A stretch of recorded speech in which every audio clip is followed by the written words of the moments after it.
Hello, good morning mga ka-business. So, medyo late ang aron. Mga alas 10 na. So, gagawa pa lang tayo ng gravy. Gagawa pa lang tayo ng breading mix. Para yung display na fried chicken sa ating inahan. Bali, medyo late. Pero okay lang yan mga ka-business. Kasi pwede pa naman. Kasi wala namang pasok. Walang pasok sa eskwelahan. Kaya, hindi kita. So, ang inaasahan natin ng mga customer ngayon is yung mga residents sa ating area. At, yun nga, ang daming business party ngayon kahapon. So, medyo expected na natin na matumal talaga ang ating bintay ngayon. Pero, okay lang, tuloy-tuloy pa rin tayo kasi meron pa naman tayong mga kukuhang kunting customer. So, okay lang. So, yan, gumawa tayo ng breading mix mga ka-business. Kita nyo ba ang ating, sana nakita nyo ang ating video. Ito kasi na, patayang scan. Yan. Naglagay tayo ng asin kanina at saka yung ating onion powder at saka ating garlic powder. Ito po. So medyo konti na lang ang ating garlic powder.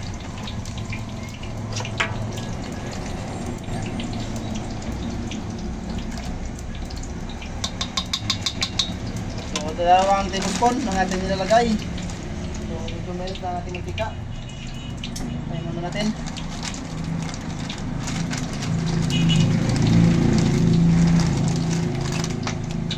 So ating garlic powder at onion powder, hindi ko nilipat sa garapon. Hindi ko nilagay sa garapon yung ating garlic powder at onion powder kasi namumuo kasi yun pag ilagay natin sa mga ganito. Namumuo kasi yun. Kaya hindi ko nilagay. Oh! Kasi 20 ra! Kasi 20! Kasi ba na?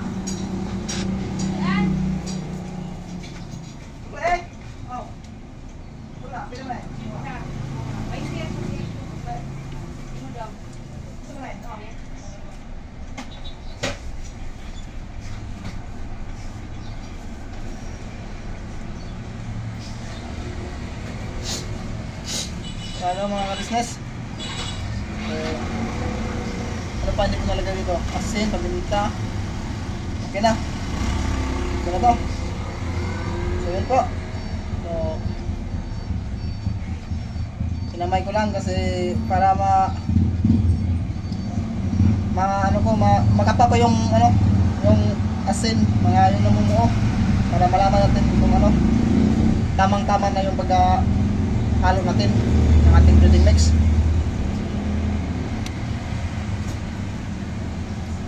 Mali kasi mga namumuo kaya kamayin ko lang para makapa ko yung maramdaman ko yung yung mga namumuo at yung parang medyo magaspang na mga hinahalo-halo natin yung mga ingredients na ating hinahalo sa ating harina.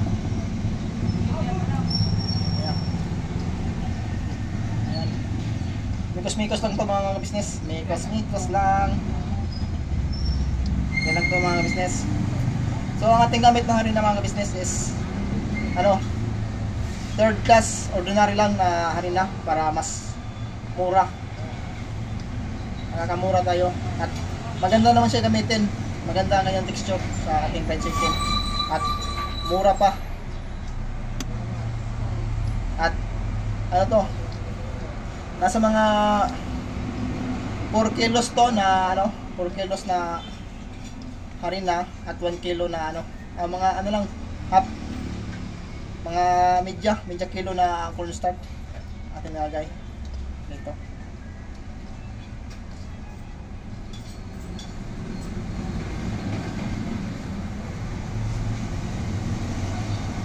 Kunti lang ang cornstarch ito nilagay. So yun po, parang okay na. Wala na akong nakapa na mga magaspang.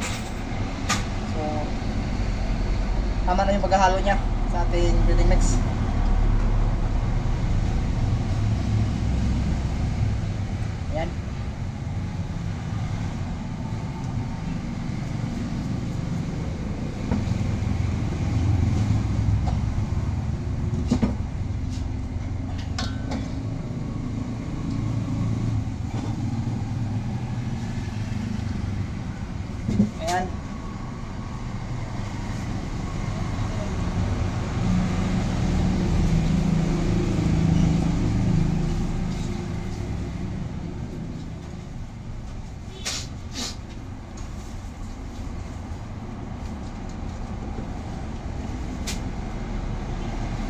alam ko nyo guys, ang mga alam ko yung mga ka-business na damang-dama nyo rin ang pagpangat, ang pagtaas ng presyo sa ating manok at saka mantika ngayon.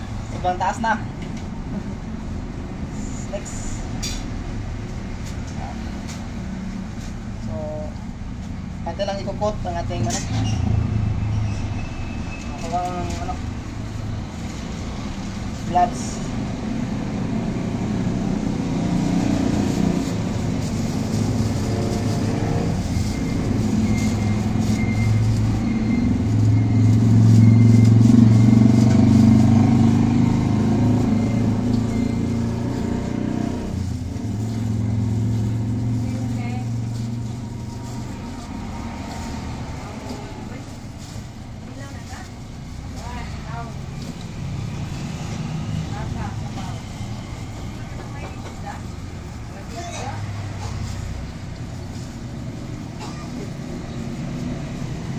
Ayan. Lagyan ng strainer para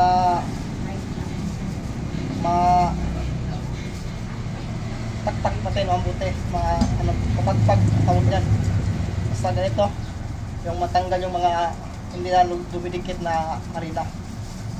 At meron tayo ano dito mga business, meron tayo dito tubig. Ito natin nilagay. Tubig. Bale ang ating procedure mga ka-business is ating procedure is dry with dry. Ganon. Dry with dry ang ating procedure sa ating pag-coating ng ating fried chicken.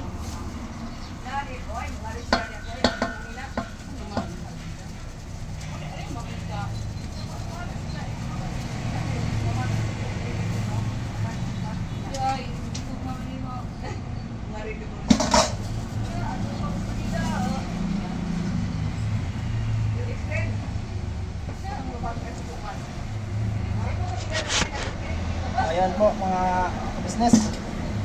So tanggalin natin muna ang ating manok.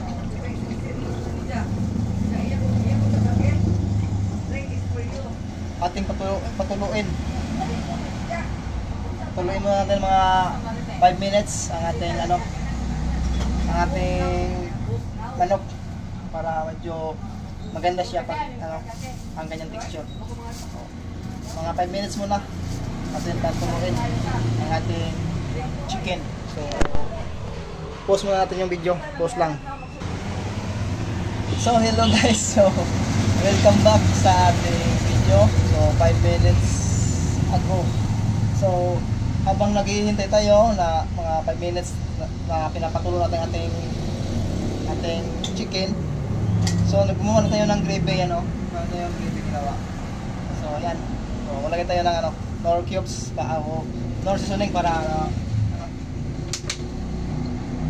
konti lang, mga siguro yun, mga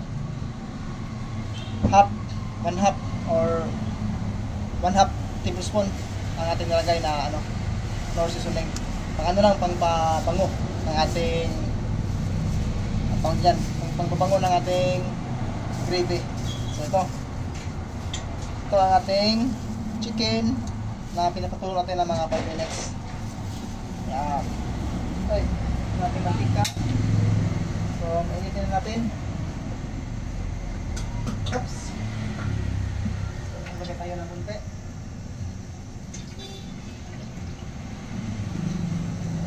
Oops.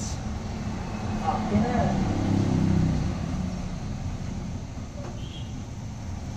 Ayan po, business.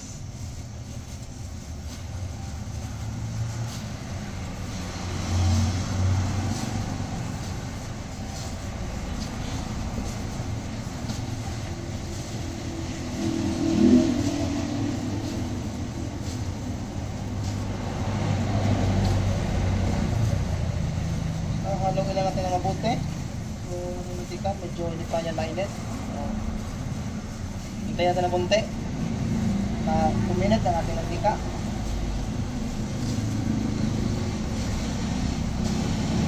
Ang ating gravy kumulo na. Ayan.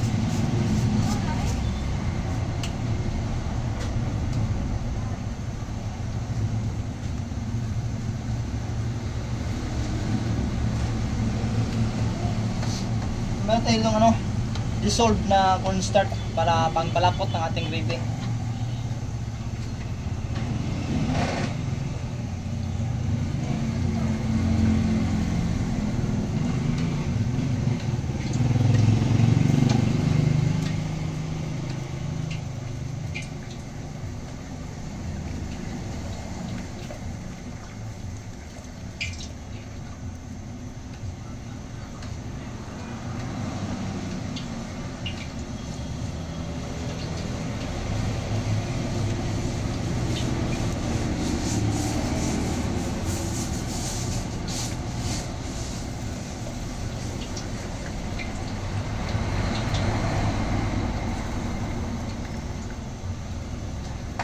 Okay na ang ating mantika.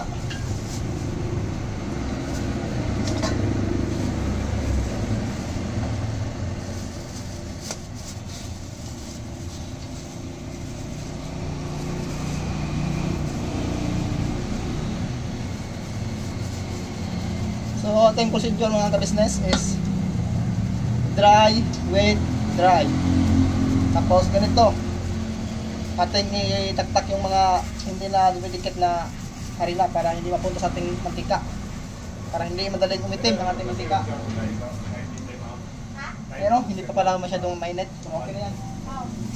Kulang pa ng konti ang ating ano, kulang pa sa init ang ating mantika, pero pwede na yan. Kulang pa ng konti, hindi lang, hindi na lang kulang. Oh! So ating panel, dumating na ang ating supplier ng ano, supplier ng ating manok.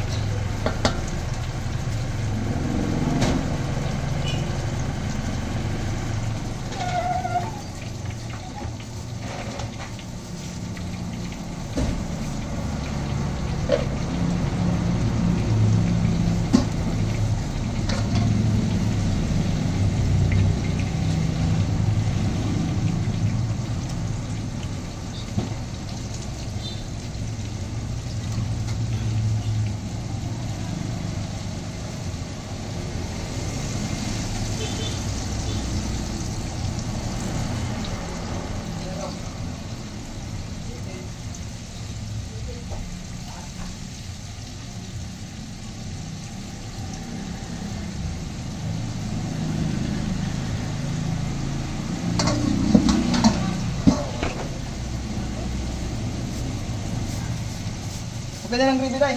Pwede? Oo.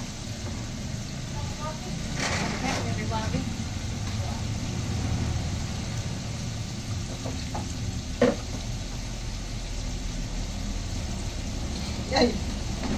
Tapos ko tayo.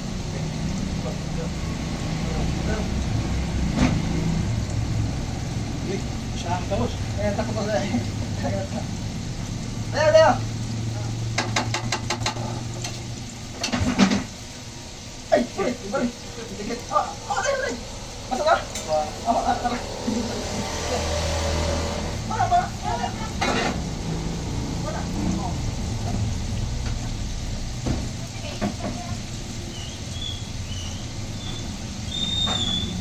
Oops.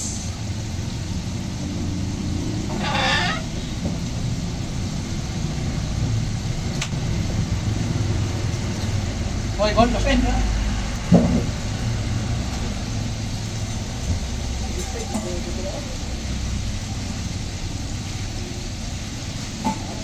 Ano na sa kuwan? Hindi naman mo lahos ang tubig sa kuwan. Lahos. Ano na, baby?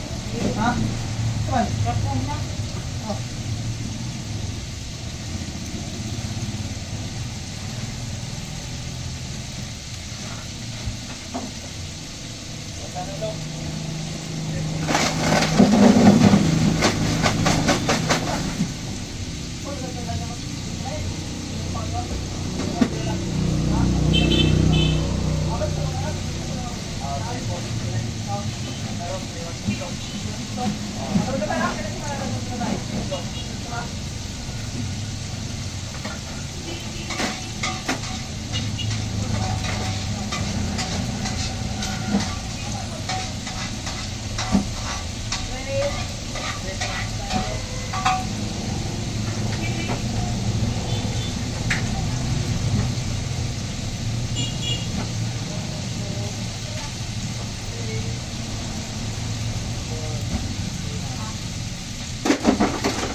Wala kayo makalang ko sunod. Wala sunod? Wala lagi na sunod? Wala? Ha? Bagoy. Wala pa, sunod ka na. Tao na? Tao na kay, pinagamagulang kayo ang sunod. Pinagamahan. Pinagamahan. Wala.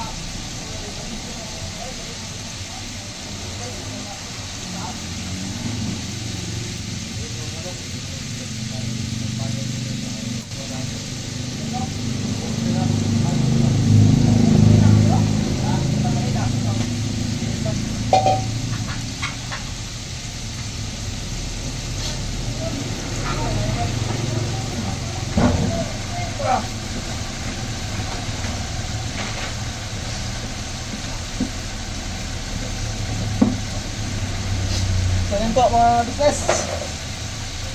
So medyo tumaas na talaga ang ating bilis sa fried chicken ay sa ating manok client.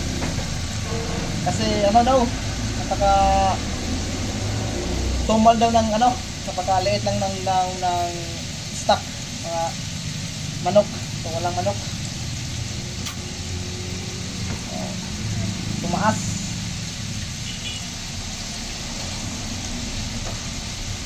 Nasaan ang pagkanay? Sila kanay? Ha? Dito ka taas. Dito. Saan? Dito.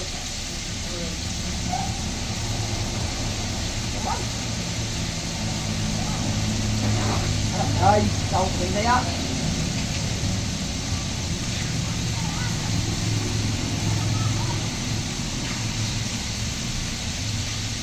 Lalo ko dahil. Oh.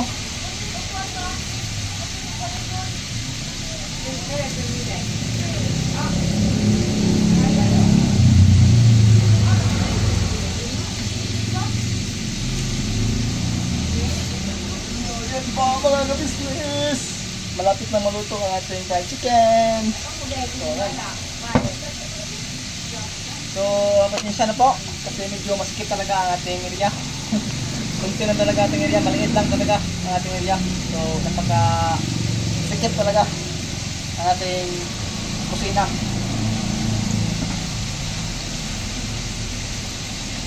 Shout out kang Inday, itong kuhan. Na? Shout out kang Inday, kaya po karet. Nagdag pamaypay sa langaw. Mga business, malapit lang maluto ang ating fried chicken.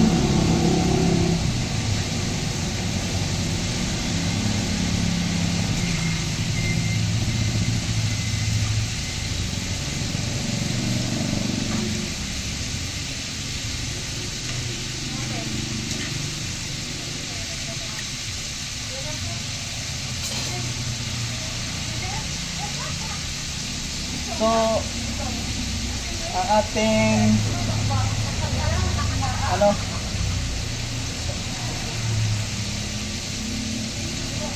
palaging nararamdaman pag isa kang kusinero. Kaya may paso yan, ayan, tumalsik na mantika. Nagluluto ko ng humba. Yung humba kasi, di ba, natin ng mantika. Pinapalabas ko yung mantika sa baboy. Tapos tumalsik yung mantika, ang takip yan. Tapos kanina, tumalsik na naman kanina, ang mantika. Takip talaga. So, yun po talaga pag kusinero tayo.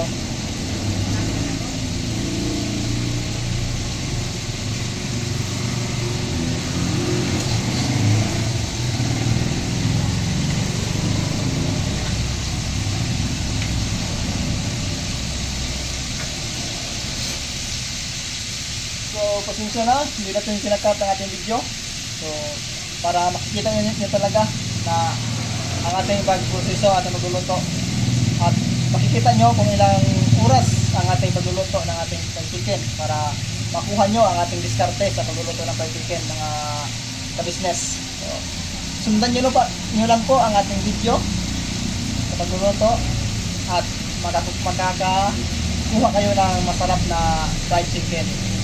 Katulad sa amin, medyo masarap talaga kasi matagal-tagal na ako nagluluto ng fried chicken. Mga 4 na taon na tayo nagluluto ng fried chicken. At yun pa rin ang feedback ng ating mga customer. Parang bubuyog, parang Jollibee daw ang ating fried chicken.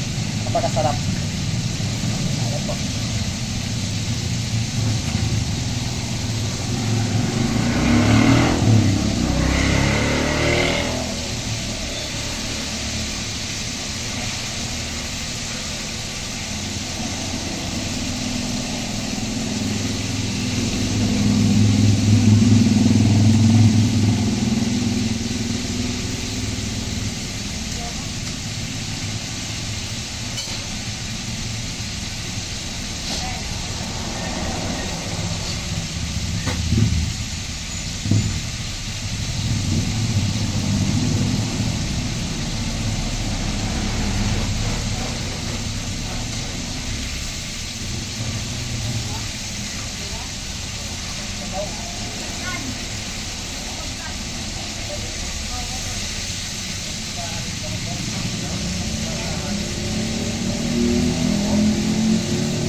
So, okay na mga business, luto na ang ating fried chicken.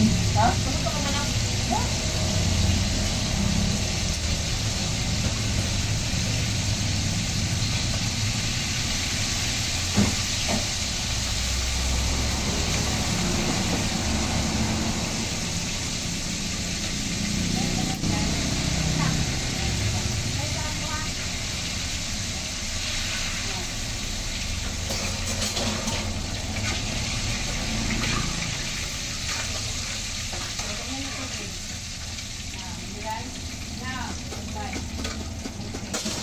Pinse o tagduse.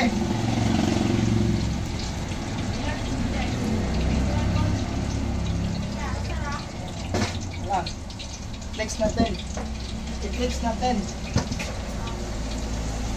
Ayan. Kita ba? Hindi makita.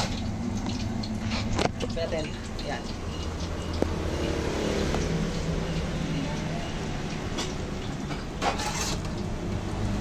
Ito ang ating fried chicken. Ayan. So, yan po.